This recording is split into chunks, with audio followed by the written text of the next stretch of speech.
Sports Radio 95.3 FM and 1350 AM. The Ticket. It's time for the Bronco Nation News Report with four-time NSMA Idaho Sports Writer of the Year, BJ Rains. From Las Vegas, BJ Rains was on our flight as well last night, and today on the BNN News Report, we're going to kind of wrap up some of the things we saw, we heard at Mountain West Media Day. BJ, thanks for joining us today. Yeah, happy Friday, guys. How you doing? As we look at Mountain West Media Day, BJ, was there one thing that you observed that you thought was special, unique, that caused you to pause? Well, I mean, I would say that caused me to pause and you being unique was probably Jay Norvell literally calling out Kansas State and some of the team. Like, it's one thing for a coach to say, yeah, he got calls, but for him to flat out say, like, yeah, Kansas State offered our quarterback $600,000 to leave. Like, I was, good for him. And I know nothing really is going to happen, but and you don't see that a lot, though, where people name names. So I like Jay Norvell. We talked about this yesterday on my BNN hit, but I really did think that Jeff Choate and his comments and basically saying, hey, they gave Dirk Cutter another chance. They let him come back. And, I'm an Idaho guy. My brother's done all this stuff. And he seemed pretty bitter about that and flat out said he'd be lying if it was not another game to him. So I wasn't sure what he would say, but the fact that Jeff Choate did not shy away from his comments, I thought was great. And Bronco Mendenhall saying that he interviewed for the job as well. And so, I mean, you could go down in line and find stuff. I think Utah State, Nate Dreiling, I'm not sure how good they're going to be, but I thought their coach, really is a cool story coming from Southeast Missouri State, Pittsburgh State, works his way up, and now he's a head coach for the rest of the season. So you could go down the line and find something. I just think that, there's a lot of new coaches in this league, but it seems like there's a lot of good dudes and a lot of good interviews. I had a good time talking to these coaches. BJ Rains, Bronco Nation News Report. We do it every Friday right here in Idaho Sports Talk. We had a good time too, BJ. And just real quick, I wanted to thank you for putting all this together. If it wasn't for BNN and your work down there, KTIK would not be able to go down there. So the partnership we value, and thanks for all you did. Thanks for the fancy steak dinner. I'm sorry I didn't make it a $200 steak, but it's the best $100 steak I've ever had. So thank you. And my serious question to you is, and you pointed this out, by the way, all the coaches that were there. At one point, we had Dickey, Danielson, and three other coaches that applied for Danielson's job and were told no by Jeremiah Dickey. All five of these men walking around the hallway at the same time. It was a little bit of an awkward moment, don't you think, BJ? Well, not only that, I went back and listened to watched the Jeff Choate interview earlier today. Jeremiah Dickey is in the background on his phone, literally while Jeff Choate is like ripping on him for not hiring him. It was close to your wanting Jay Norvell fired last year when he's standing right behind you. It was crazy. It was crazy. Like literally, he's 20 feet behind him, looking on his phone while he's talking about the job. So I mean, yeah, you put it into like mathematical, whatever. I mean, 4 of the 12 coaches, 33% of the coaches at media days had interviewed for that job, and it went to Spencer Danielson. So with Choate, and Sean Lewis from San Diego State was also in the mix there, I believe. I don't know if he how quote unquote interview conversation what it was with Sean Lewis, but yeah, very interesting that was the case. And but I will say this, like Bronco Mendenhall couldn't have been more complimentary of Spencer and what he's going to do there, and so Choate was a little salty. But I thought Mendenhall handled it a little better. And it's interesting because you got the 7 new coaches. You got the name coaches like in Ken Niamataolo and Troy Calhoun and Jeff Tedford and some of these coaches. And then you got the new ones, like I said, like it's a Jay Sovell or a Dreiling or some of these guys. There's just an interesting mix of coaches in this league. But overall, I think it's a pretty good group of coaches. And I think, we'll see how good the league is or not, but I don't think it's going to be a lack of head coaching. And we, last year, we did the thing, Prater, about who's the first coach or the next coach that's going to be fired. Who's the next coach that goes Power 5? And I was kind of thinking about these group of coaches and those same answers, like who's the next Mountain West coach that's getting fired, because there's so many new coaches. And some of the coaches that are there, I mean, Jeff Tedford may not be there long, but I don't think it's because he's getting fired. Calhoun's never getting fired from there. And so you look at some of these other guys, like that. It's an interesting game to look at, I think, with this group, because there's a lot of young guys that could be there for a while, maybe. Yeah, I agree with that. With the new coaches, that is true. I think Odom would be an early candidate to leave early. I think he's going to have success again this year, and he can't stick around forever. But Sure. maybe we can finally get some stability in this conference for coaching wise. BJ and Prater, Anderson would get the first firing, right? I mean, that's part of this year, isn't I it? guess technically Blake Anderson would definitely be the guy. But just with so many new coaches, I mean, Ken Niumatalolo and Lewis and Mendenhall and Choate, I mean, these guys are going to get multiple years there. I mean, Timmy Chang, I guess we'll see what they do at Hawaii, moving forward here. But yeah. Like I said, it's an interesting group of coaches because you got some really younger guys, you got some older guys that have been there a long time. You got, in Sobel's case, guy that's been around a while, older guy getting his first chance to be a head coach. So, Sean Lewis goes coach, then coordinator, back to head coach. It's very interesting. By the way, if you can hear it in my voice, I apologize, but 12 and a half hours of live shows the last 2 days, and then 2 games of coaching baseball this morning for my son. I don't have much of a voice left. Hot tea, honey, and lemon, BJ. Well, luckily it's Friday afternoon. I got nothing to do the next couple of days, so I'm going to relax, hopefully. And I heard cold beer was supposed to help with that. Didn't Luke Bryan say that or something? I mean, we'll see. Yes, he did. I can't vouch for that, but I can vouch for the other. One of the things I like to do when I go to Mountain West Media Days, kind of listen to what's being said, look at body language, and see who I thinks they're going to be better than the poll thinks. And I've got a couple that I'm going to throw out and see if you guys, because I didn't talk with the coaches when you guys did. I had my own separate conversations.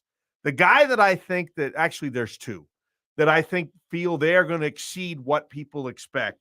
One of them is Jeff Choate. He was actually incensed that they were picked 12th. And I think looking at what's in this league, I think I will wager a lot of money that Nevada will not be last. He's more confident certainly than that. But another guy is Jay Sawville, who I think, first of all, he loves his quarterback in Evan Swoboda. Talking to me made it sound like this is going to be the guy that's going to be the all-conference quarterback. He didn't say it in so many words, but he was so high on his quarterback. He, to me, came out as the guy that was most bullish on what he had based on what's expected of the team. I would agree with Choate. Yeah, he was very fired up about that. He actually said he, loves being picked last and thinks they're going to loves having that chip on their shoulder and thinks they're going to be better than people think. And he had me fired up by the end of the interview to go play for him. And the way he was so passionate about how hard they're going to play and how passionate. I mean, I would say Jeff Choate, he is the one coach that I left media days with a much better impression of him than I did going in, because I knew Jeff Choate kind of from afar, but I'd never really talked to him. I knew his credentials, I knew his stuff, but a 12-minute interview with Jeff Choate, and I was pretty impressed. I mean, I was. If he'd have been the pick, I think he would have done a heck of a job. We'll see what happens down the road, but I was impressed with what I heard from Jeff Choate. I would also say Colorado State, Jay Norvell. I think Prater might have even said they're his sleeper team this year. You hear them talk, and then you do look at their roster with that quarterback and that receiver and some of the pieces they have. I think Colorado State is a team. I know they're projected to do good, but Jeff Tedford really likes his team at Fresno too. And I'm going to trust that guy with what he says about his team. And they were picked third or fourth. And so, yeah. But they got a lot of returning talent as well. And you look at that roster, and I think that Fresno State has a chance to be good, and Jeff Tedford really likes them. We'll see what happens with Tedford and how much energy he can have in coaching this year. If he gets his all and he's totally into it and he's healthy, they will be good. I want to go back to Choate just a little bit. I have a little bit of, and I want to preface this by saying I love Choate. When I saw him yesterday, I gave him a hug. I don't hug a lot of coaches, but from back in the day, I love him. I love his enthusiasm. I love everything about him. And I've said this very consistently over the last 20, 30 years, emotional coaches, when you act like that, there's a more than 50% chance you're going to flame out. And I had a different feeling from Choate after media days yesterday. I had a little bit, not lesser of a feeling because of him as a personality, but just as a job, as a head coach, as a guy who comes in storming and kicking and screaming and crying like that on the first day. I'm not sure how the emotions are going to be able to help with that long-term success. Do you buy any of that, BJ? I could certainly see why that'd be your opinion, and I'm not going to say you're wrong. I just when I was talking to him, I just love the passion, and maybe that doesn't always equate to wins or whatever. But I mean, he's a guy that I think is going to get his guys to play hard and to rally around that underdog. Everyone thinks we're going to be terrible mindset, and so whether that translates on the field this year moving forward, who knows? I just from a personal standpoint, I was just enjoyed chatting with him. So we'll see if that translates to wins. I don't think you're necessarily wrong there, but I just thought the intensity and the passion that he had, certainly you would think would rub off on his players. And I think that's, potentially a dangerous combination. One other thing that I took from it, I can never remember a media days, and I've covered them in multiple leagues with multiple schools. I can never remember a media day where less quarterbacks showed up. There were only two. There were only two. There's only 3 returning starters in the league, and one of the guys that showed up was not a returning starter, and that's Spencer Petras, Iowa to Utah State. But I think this league this year is going to be defined a lot on what shows up at that position, guys. I really enjoyed talking to that dude too. Bob, I don't know what you thought of him, but he was very well spoken. His 7th year of college, and talking about last year, knowing he was hurt and to preserve the year of eligibility, he could not be on the active roster on a scholarship, so he had to become a coach. And he was essentially like a volunteer quality control, whatever you want to call it, GA type guy at Iowa, and then is able to get 1 year of eligibility back. And now he's a player again for his 7th season. I mean, it is just crazy to hear him talk, but he was very well spoken. And he's the guy, you want to talk about somebody, Bob, that thinks they're going to be better than people think they are. I mean, you listen to him talk. He really thinks they're going to rally around Coach Dreiling and that they've got the talent and that they're picked, way too low, even being 7th. So he's a guy that I enjoy talking to him. And I think, he really does believe that Utah State's got some talent as well. Well, I think they're going to need his maturity, BJ, because, they lost their head coach / offensive coordinator. And I think they're going to need somebody in that position to be good. But really interesting media day, BJ. Thank you. You got more Little League action? No, we got eliminated today. State tournament's over. Got back home about 1:30, whatever it was last night, and then 8 a.m. game this morning came bright and early. But my son had a big hit to win the game and pitched 4 innings in the second game, but they were not able to get it done. But it was a fun season and fun week. Thank you guys, and thanks to Prater and Johnny and KTIK for echo his thoughts for the partnership. It was a lot of fun, and I don't know, Prater. I mean, Spencer Danielson, first football coach to voluntarily sit next to me on the flight. And, the middle seat was open. I wasn't sure if you or Johnny were going to have a seat, but nobody took it. So me and Spencer had a nice chat on the way back. I saw that when you got up and I said, dang it, I missed an opportunity there. And then I also noticed that right behind me, Ashton Genty was sitting right behind me on the plane. I had no idea. So I hope he didn't catch me doing dumb things, but that was random seeing JL Skinner in the airport. You guys talk about that? We did mention that just a little bit. It was a weird night. JL Skinner in the airport. There was Spencer Danielson running around everywhere. Ashton Genty sitting behind me. When I went out to the Uber at like 1 o'clock in the morning, the only other person standing on the curb was Spencer, because he and I were the only smart guys not to check any bags. You guys were all at the baggage claim. So I did get a 2-minute conversation with him there, but a lot of personal connections, a lot of fun times, guys, and a lot of important business meetings on the 60th floor of the Legacy Club. I can't wait to do this again.